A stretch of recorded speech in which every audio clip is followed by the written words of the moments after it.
सल्लल्लाहु अलैहि मुहम्मद। वक्त के साथ साथ हमारे लिए आसानियां बढ़ती गईं, सहूलियात आती गईं। पहले बहुत सारे लोग कहते थे देहातों में बिजली नहीं है, वो मुयस्सर आई, पंखे चलने लगे। अब तो किसी वक्त बंद होती है तो लोग जनरेटर का बंदोबस्त कर लेते हैं, फिर उसकी जगह पे एसी ने ले ली। ठंडा तरीन कमरा, आंख है कि खुलने का नाम नहीं लेती, वजूद है कि वो करवट बदलने को तैयार नहीं होता। मनपसंद खाने, मनपसंद गाड़ियां, कुशादा सफर। उसका लाजमी नतीजा ये निकला है कि आहिस्ता आहिस्ता लोगों के मिजाजों के अंदर नई सहूलियात से फायदा उठाना बुरा नहीं, लेकिन चाहिए तो ये था ना कि अगर सफर आसान होने लगे हैं तो फिर सफर जरा ज्यादा होने लग जाते। अगर हमारे लिए गुंजाइश बनी है तो हम ज्यादा जगहों पर जाकर पैगाम मोहब्बत बांटते, लेकिन हमने तन आसानी को ओढ़ लिया। नबी अकरम सल्लल्लाहु ताला अलैहि वसल्लम की मुकद्दस हयात मुसलसल जद्दोजहद है, मुसलसल कोशिश है, मुसलसल काविश है।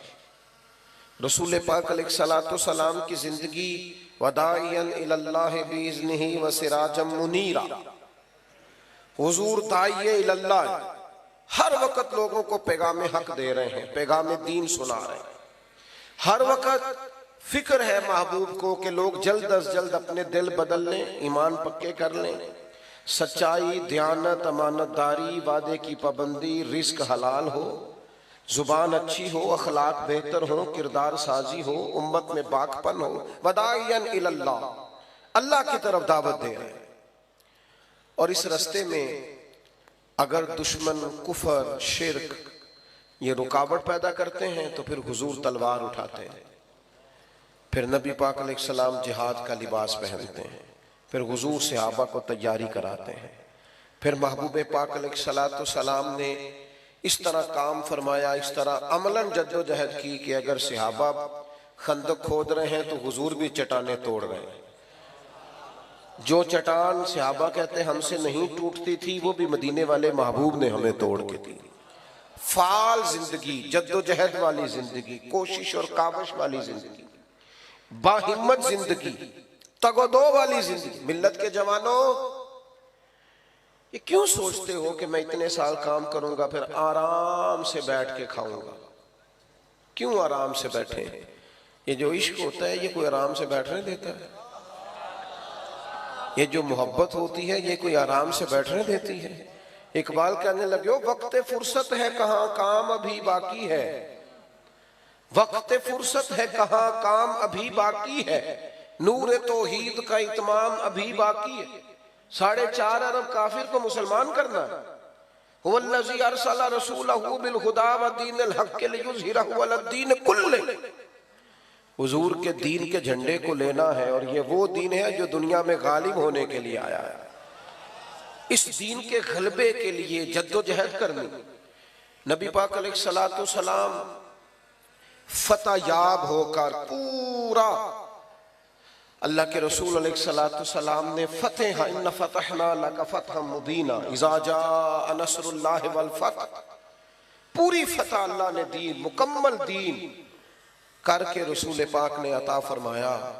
आपकी तवज्जो है मेरी बात पर? लेकिन हुजूर के विसाले ज़ाहिरी के फौरन बाद क्या हुआ?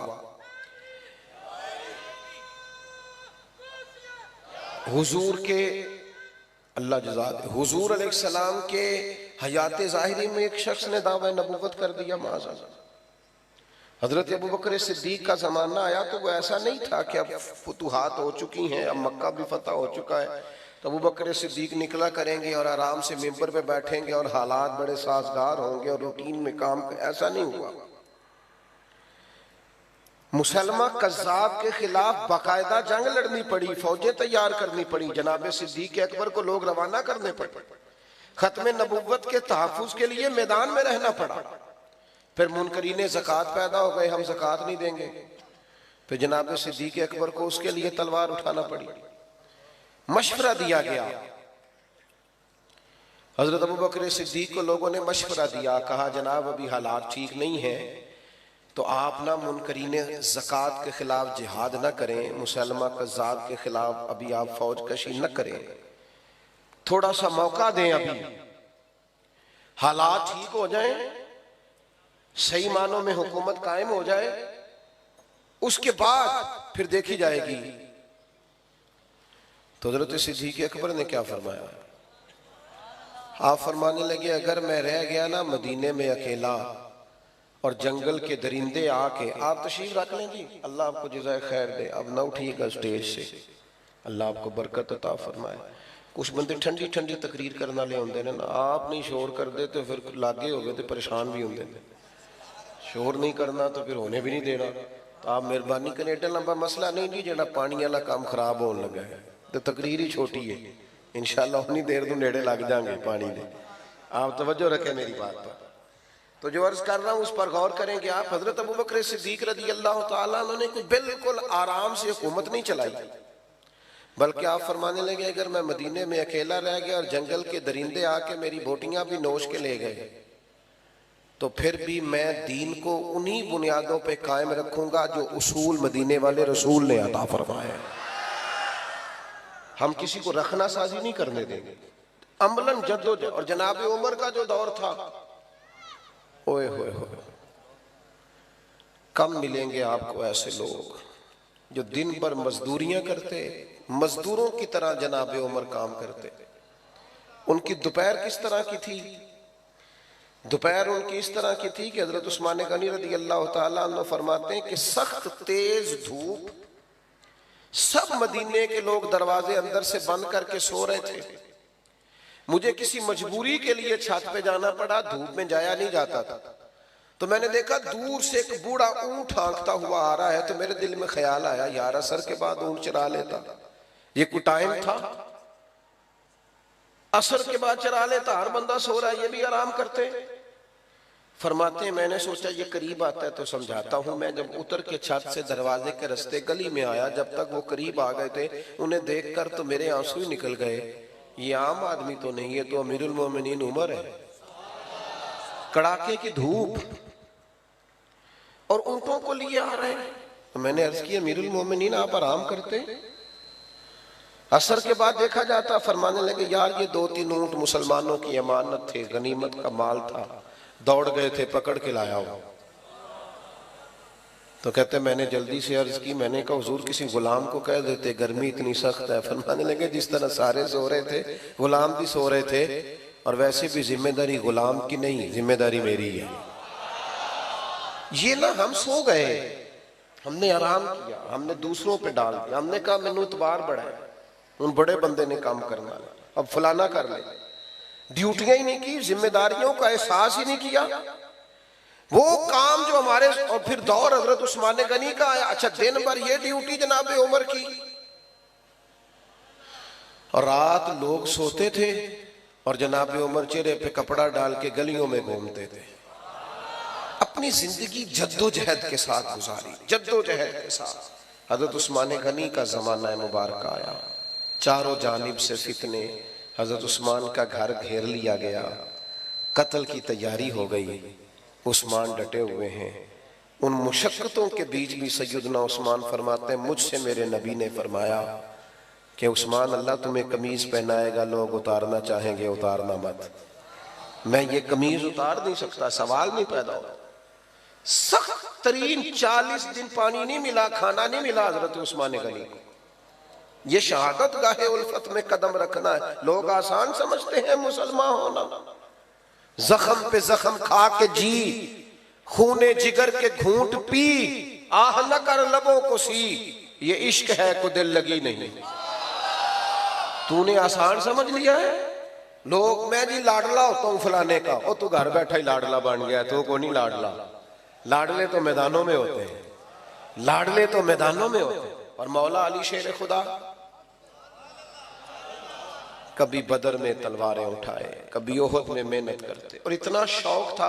एक जंग में हुजूर ने फरमाया, अली बहुत सारे लोगों को मैं नायब बना के छोड़ के गया हूं, कभी किसी की बारी, कभी आज आपकी बारी है नायब बन के रहने की मदीने। तो मौला अली रो पड़े, कहने लगे हुजूर मैं मैदान का आदमी हूं, आप मुझे बच्चों और औरतों के पास छोड़ के जा रहे हैं।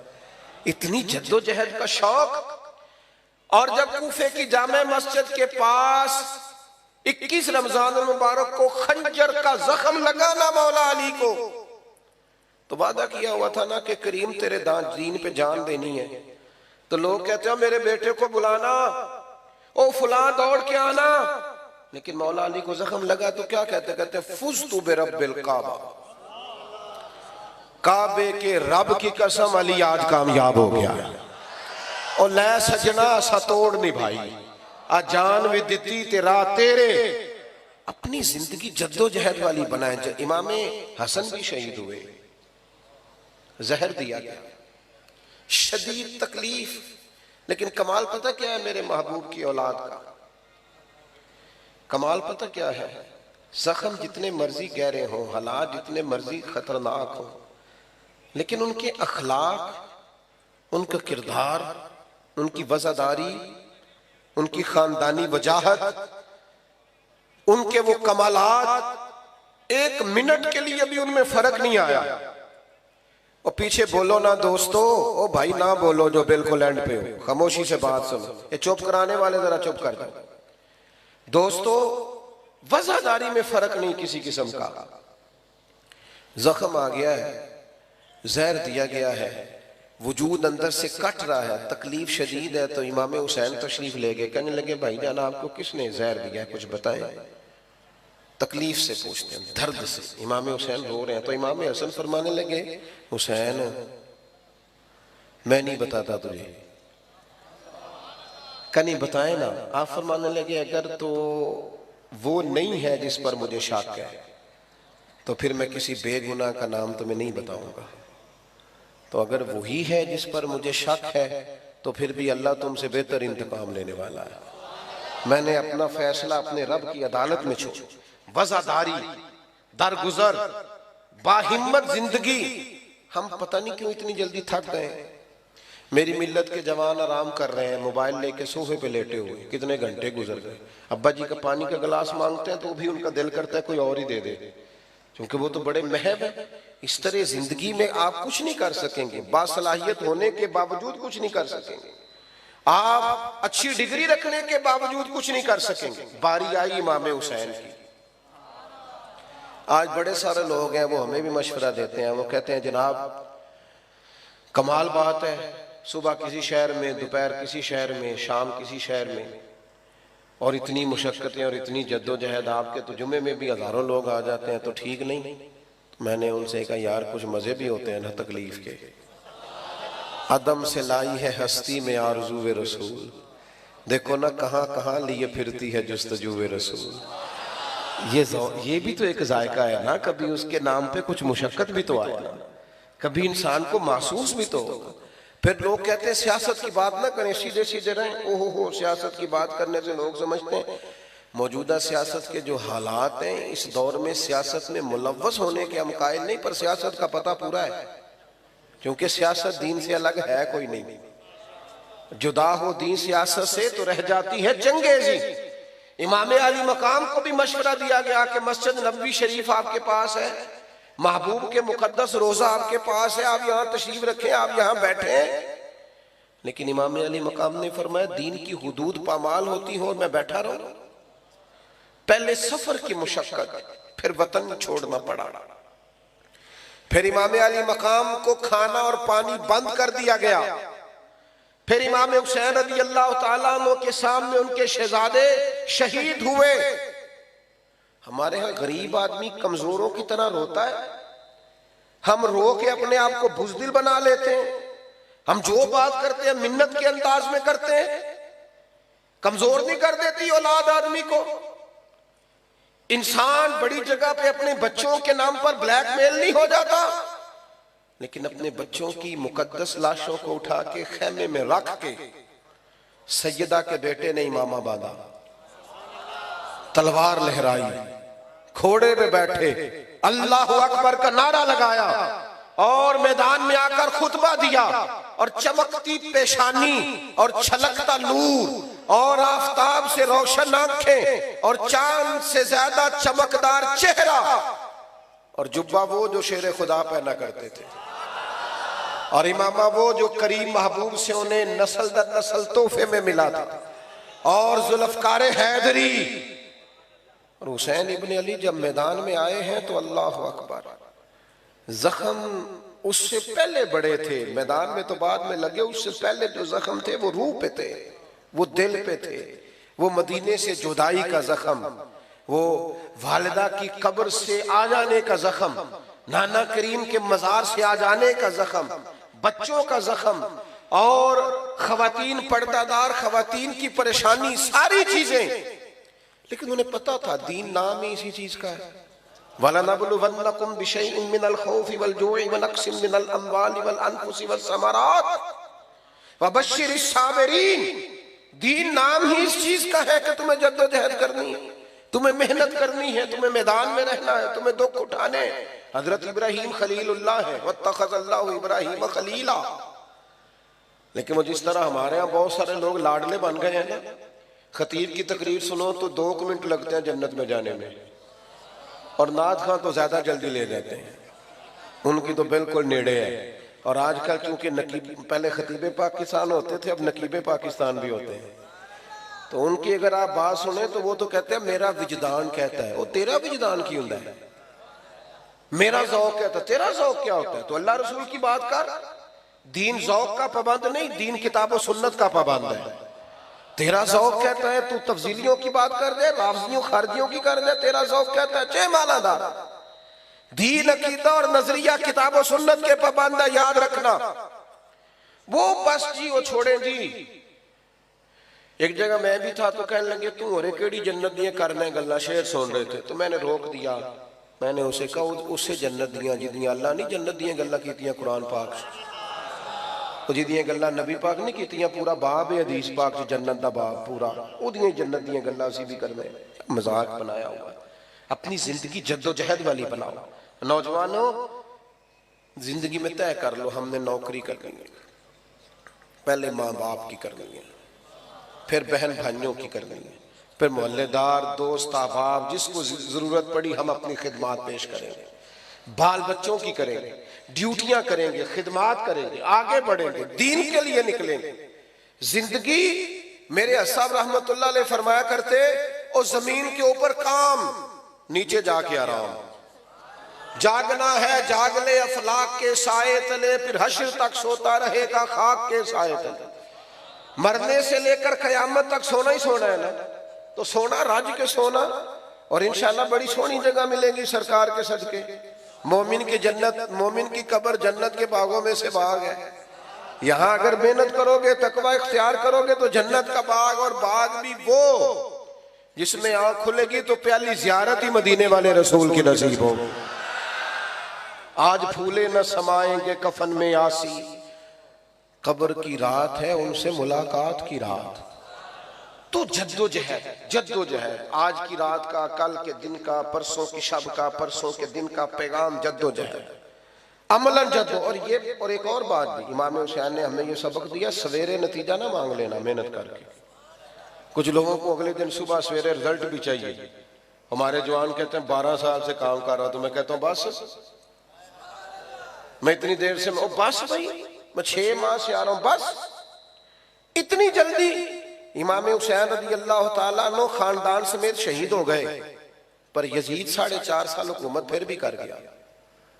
4 से 4.5 साल यजीद फिर भी हुक्मरान रहा, सवेरे तख्ता नहीं उलट गया।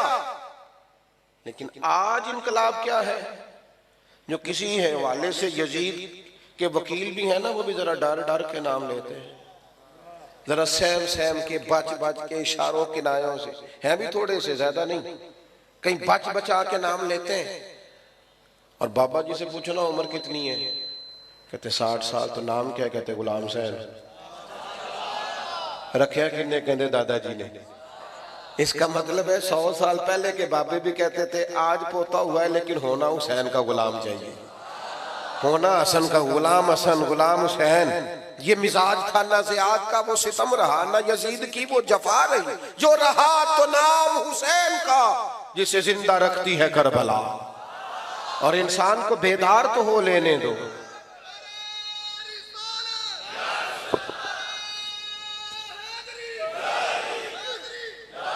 इस महफिल का पैगाम जवानों, ये पसीने से घबराना छोड़ दो। ये अच्छा, मैं परेशान हो जाता हूँ। पहले डॉक्टर लोगों से कहते थे आराम करो, अब जो भी जाता है कहते हैं कोई काम करो। हाँ हाँ, कहते हैं कोई काम करो, सवेरे सैर किया करो, कोई सीढ़ियां चढ़ा करो, कोई तुम्हारा वजूद हल्का हो। सबसे मेरा एक दोस्त है लाहौर में, बड़ा प्यार है, बड़ा प्यार है, तो सेहत बहुत ज्यादा है, वजूद बहुत ज्यादा फूल गया है। तो कहते मैं डॉक्टर के पास गया, बड़ी ज्यादा फीस थी उसकी। तो मैंने उससे जाते ही कहा कि ये मेरा मसला है, सांस फूलता है, तबीयत खराब रहती है। तो कहते डॉक्टर मुझे कहने लगा वजन कम करो। कहते मैनू आख्या तो मैनू घर भी पता सी, वो पैसे किस चीज के दिए हैं, ये तो मुझे पता था घर में। मसला क्या है? तो कहते डॉक्टर साहब फिर मुझे कहने लगे जे घर पता सी तो फिर अमल करो। अमल करना दुनिया में सबसे मुश्किल। जद्दोजहद करें, अमल करें, अपनी जिंदगी अमल वाली बनाए, मेहनत, कोशिश, हिम्मत, ताकत। मेरी वालदा साहबा को घर में 7 बहनें और 3 उनकी बहुएं। वो जी आप छोड़ दें काम, अब हम करते हैं। तो मेरी अम्मा जी कहती ना भाई, अद्यो है, मैं अपना काम है वाला मैं आप करना है। तो एक दिन घर वालों ने उनसे कहा कि क्या आपको काम पसंद नहीं आता? कहने लगी नहीं, मेरा फलसफा ये है कि जो बैठ गया फिर वो बैठ ही गया। जब तक जिंदगी है बंदे को बैठना, हिम्मत करे। आज की इस बज़म का पैगाम यह है कि अपने अंदर ताकत। इकबाल के बेटे ने खत लिखा था इकबाल को, कहा था मैं किसी से थोड़े पैसे उधार ले लूं। तो इकबाल ने जवाब लिखा, कहने लगे दियारे इश्क में अपना मकाम पैदा कर, तू नया जमाना नए सुबह शाम पैदा कर। और तू कहता है मैं किसी का सहारा लेके आगे जाऊं? दियार इश्क में अपना मकाम पैदा कर, मिल्लत के जवान बाहिम्मत बन। छोड़ दे अमीरों की तरफ देखना, अमीर रिश्तेदारों की तरफ देखना। तू निकल मैदान में। जो मैदान में निकलता मेरा रब उसकी मदद फरमाता है, अल्लाह उसे अता करता है। तू रब करीम से मांग, वो इतना देगा कि गरीबी का दुख निकल जाए। इकबाल कहने लगे दियारे इश्क में अपना मकाम पैदा कर, तू नया जमाना और नए सुबह शाम पैदा कर। पुत्र मेरा तरीक अमीरी नहीं फकीरी है, खुदी ना बेच गरीबी में नाम पैदा कर। तू गरीबी में नाम पैदा कर, गरीबी में नाम पैदा कर। जो आयत मैंने पढ़ी उसको भी थोड़ा समझ लें।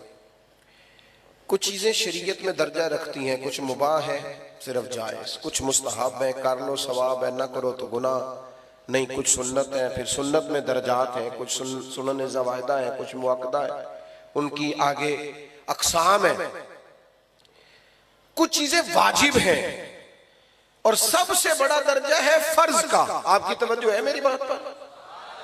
सबसे बड़ा फर्ज, फराइज, फर्ज है। अल्लाह ताला ने कुरान मजीद में फरमाया कुल ला असअलुकुम अलैहि अजरा, महबूब गुलामों से फरमा दे मैं तबलीग दीन पर तुमसे कोई अजर नहीं मांगता, इल्लल मवद्दत फिल कुर्बा, बस मेरे अजान सुने।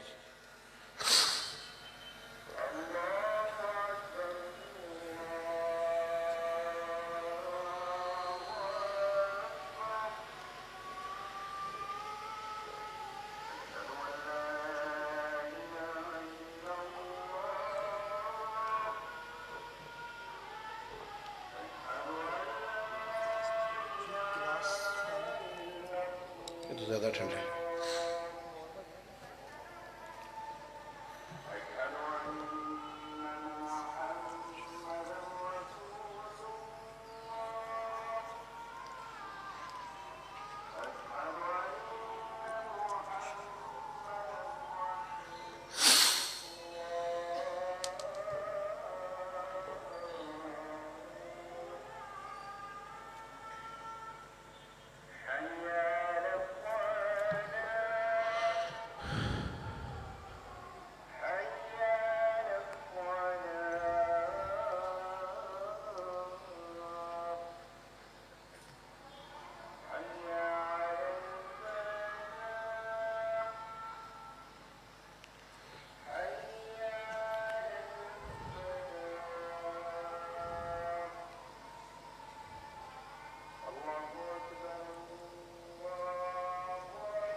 तो कुरान मजीद में अल्लाह करीम ने फरमाया कुल ला अस्अलुकुम अलैहि अजरन इल्लल मवद्दत फिल कुर्बा।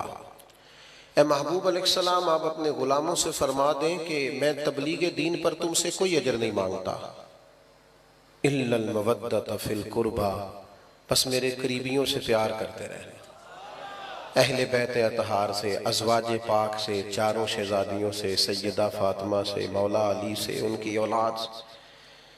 मैं आपको अर्ज कर रहा था कि दीन में दराजात हैं। सदरुल्लाह फाज़ल सैयद नईमुद्दीन साहब मुरादाबादी फरमाते हैं कि ये जो हुजूर की औलाद की मोहब्बत है ना, इधर देखना मेरी तरफ, फरमाते हैं ये जो हुजूर की औलाद पाक की मोहब्बत है ये फराइज दीन में से है, ये फर्ज ऐन है, फर्ज ऐन।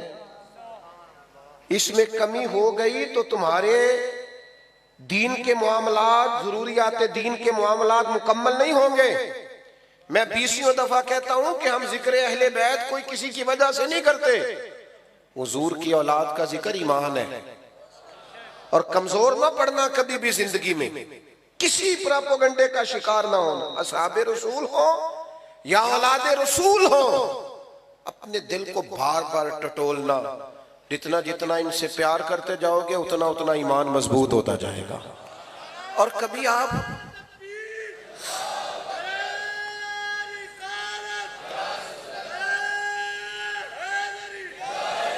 कभी हुजूर का वो समझाना देखे ना, सरकार का वो समझाना देखे ना, हुजूर ने किस तरह, जो बहुत बाशऊर आदमी है ना, जो चाहता है ना मैं बड़े अकले दलाइल से समझना चाहता हूं, मैं शऊरी बात समझना चाहता हूं, वो भी हुजूर के इस फरमान पर कभी गौर करे ना, तो वो सारी बातें जिनके पीछे फलसफा, हिकमत, दानाई समझाई जा सकती है, वो 2 जुमलों में हुजूर ने सारी बातें समेट दी।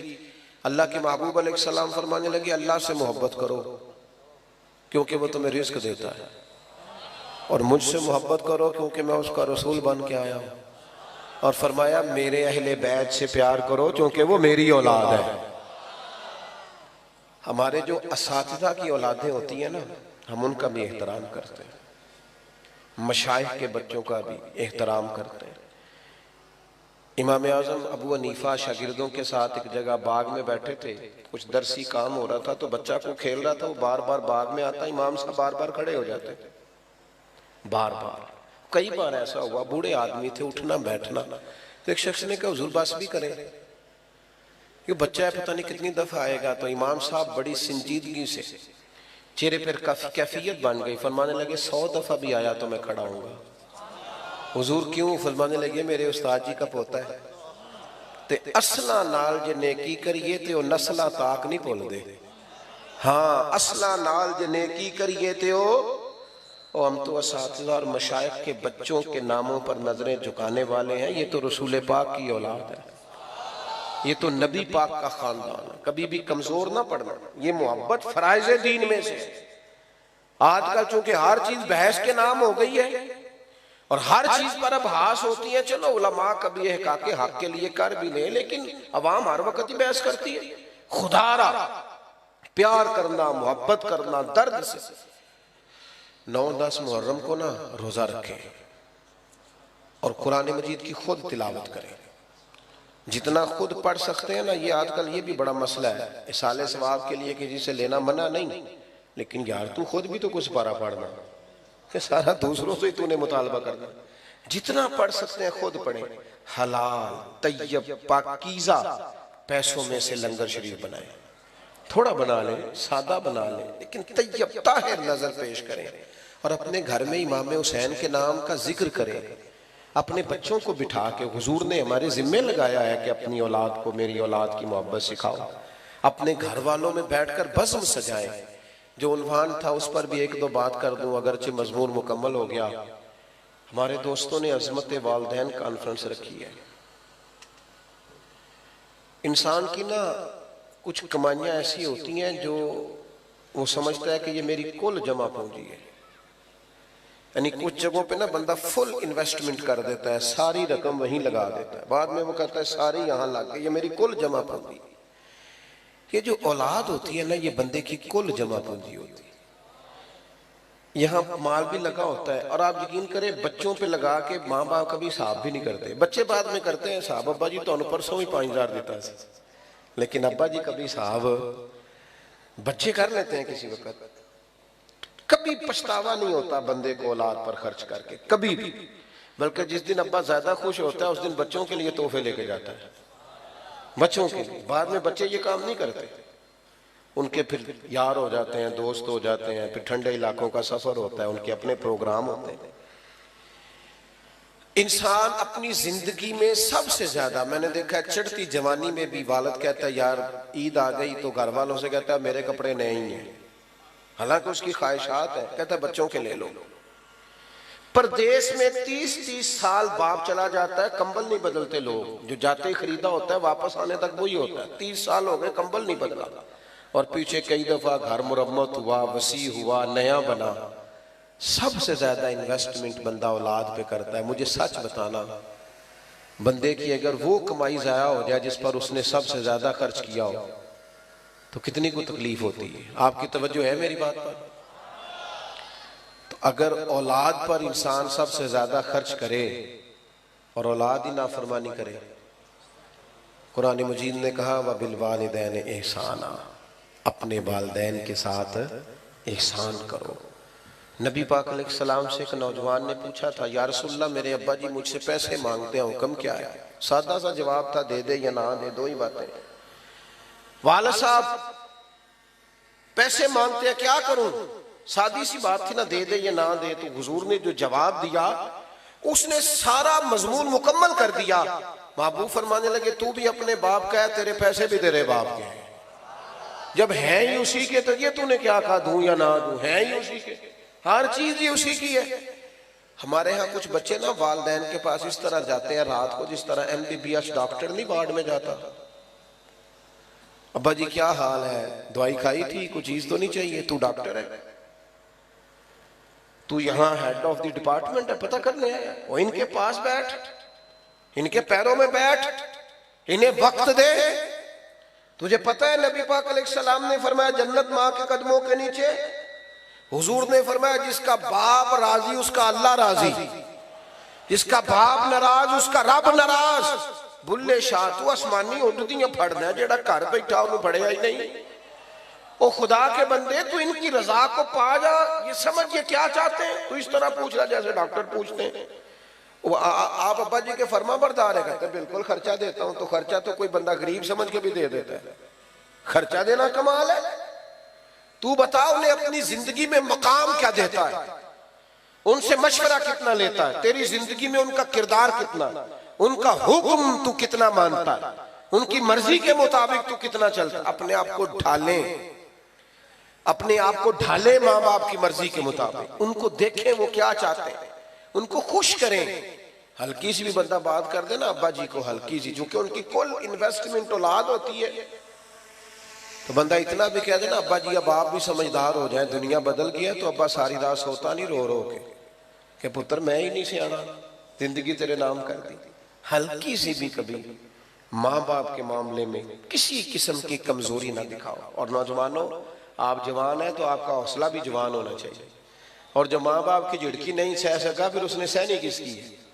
इनकी सहो, ये डांट दे तो बर्दाश्त करो, इनके बारे में अपनी तबीयतों को नरम करो। और 12 हुकूक आला हज़रत बरेलवी रहमतुल्लाह ताला अलैह ने लिखे हैं जो माँ बाप के विसाल के बाद बंदे की जिम्मेदारी है। कफन दफन का बंदोबस्त, इसाले सवाब, दुआए मगफिरत, और उनके रिश्तेदारों से अच्छा सलूक, और उनके दोस्तों से अच्छा सलूक। नबी पाक अलैहिस्सलाम ने फरमाया जो चाहता है ना कि वो माँ बाप से उनकी कब्र में भी अच्छा सलूक करे, वो माँ बाप के दोस्तों से अच्छा सलूक करे। एक नौजवान ने अर्ज किया था या रसूलल्लाह अगर माँ बाप चले जाएं और कुछ पछतावा रह जाए, बहुत सारे लोगों को रह जाता है यार पता होता इतनी जल्दी चले जाना है तो मैं ये करता। माँ बाप चले जाएं पछतावा रह जाए तो क्या हाल है? तो हुजूर फरमाने लगे उनके लिए दुआए मगफिरत कार, और इतनी कार उम्मीद है अल्लाह तुझे फरमा बरदारों में दर्ज फरमा देगा। अत-तरगीब व तरहीब में ये हदीस मौजूद है। मेरे भाई, माँ बाप के लिए अपने दिलों को नरम कर लें, तय कर लें कि कभी भी उनके सामने आंखें उठा के बात। और आपको यकीन से कहूँ, जिन लोगों को बंदा सबसे जल्दी राजी कर लेता है वो माँ बाप है। अम्मा को राजी करने में 1.5 मिनट लगता है। अब्बा जी चलो ज्यादा डांटे भी हो तो 5-6 मिनट ले लेते हैं, ज्यादा भी डांटे हो तो इससे ज्यादा। एक हमारे दोस्त है प्रोफेसर साहब हैं, बातें याद आ रही हैं वरना खत्म करने लगा था। वो कहते हैं मैं, वो प्रोफेसर है, कहते मेरे काफी सारे शागिर्द घर में भी नीचे ट्यूशन सेंटर बनाया, काफी सारे लोग जानते हैं और जुम्मा भी वो पढ़ाते हैं। कहते हैं हर जगह इज्जत ही तो अब्बा जी ना, जब भी आवाज बोल देते ओ काका इधर आए ना, कहते हैं मेरे शागिर्द खड़े होते तो बंदा मतलब थोड़ा सा हजरत साहब हो तो फिर हजरत साहब बन जाता है। वो कहते हैं मुझे थोड़ा सा ना, एक दिन मैंने बड़े चुपके से अम्मा जी से कहा कि अब्बा जी से कहें घर में अकेले हो तो जूते भी मार लिया करें, पर ये क्या सब के बीच वो बड़ा डांट के बुलाते हैं। तो अब्बा जो होता है ना इसके लिए जरा इजहार मोहब्बत मुश्किल होता है। बाप होता है ना, अम्मा तो कह लेती है मैं सदके जावा, तो वालद जरा उसका ये जुमला ही नहीं, वो कैसे कहे, हालांकि प्यार वालद भी बड़ा ही करता है, कोई उसका अंदाजा कर सकता। यानी कोई बंदा आपकी सीट पे बैठ जाए आपको अच्छा नहीं लगता, और अगर पुत्र बैठ जाए बंदा कहता लो मैं तो बच गया जो मेरा मुंडा सीट पे आ गया, साम गया सारा कुछ, बंदा इज्जत महसूस करता। वो कहते मेरे ना, मैंने अम्मा जी से कहा कि अम्मा जी आप अब्बा जी से कहे, वालिद साहब जरा डाढ़ी तबीयत के थे, सख्त मिजाज थे, तो अम्मा भी जरा सहम की बात करती थी, कहने ये आज जरूर करूंगी। तो मैं कमरे में पीछे छुप गया,